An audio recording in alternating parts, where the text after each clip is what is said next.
Thus far, we have our girl sprite reacting to touching the zombie, touching the bats, or touching the key.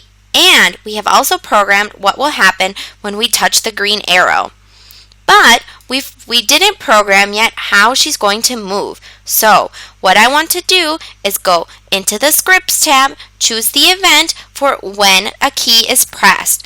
I select it, drag it into the code window, and place it. Instead of pressing the space key, I want her to touch the right or left arrow key, so I can select right to the right of space and choose right arrow. Then I'll do the same thing and select the other code. When the key is pressed, drag it into the code window and place it. But this time, instead of pressing the space key, I want her to press the left arrow key. When the keys are pressed, I need her to move. So I go into the motion script and I choose change X by 10 and I connect them to our when the key is pressed.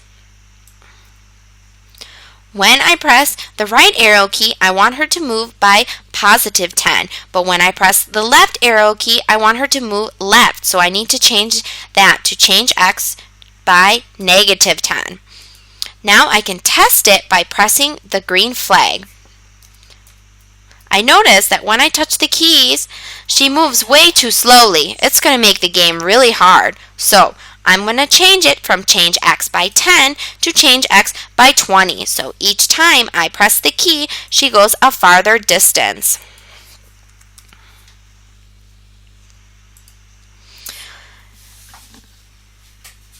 Now we have most of the motions for the girl. What we can do is we can connect the if statements to the go-to. We can press the green arrow and see how the game works.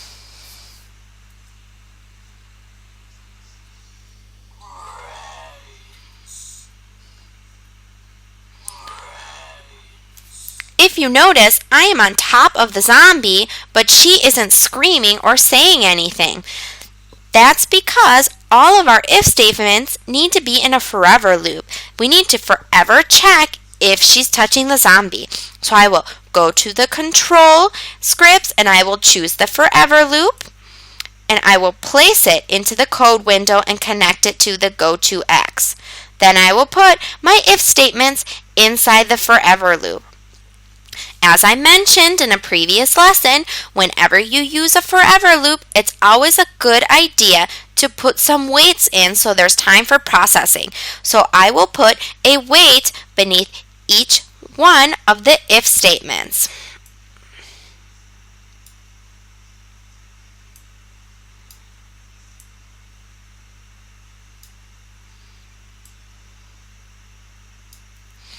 Perfect. Now let's test it by pressing the green flag.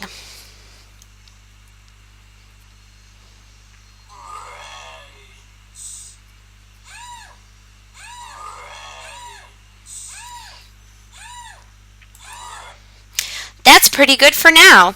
What I notice is that the girl touched the zombie and she screams, and she kept screaming. When we played the example, she touched the zombie and then the game ended. So the way that we are going to determine when the game ends is by including that code into our backdrops codes.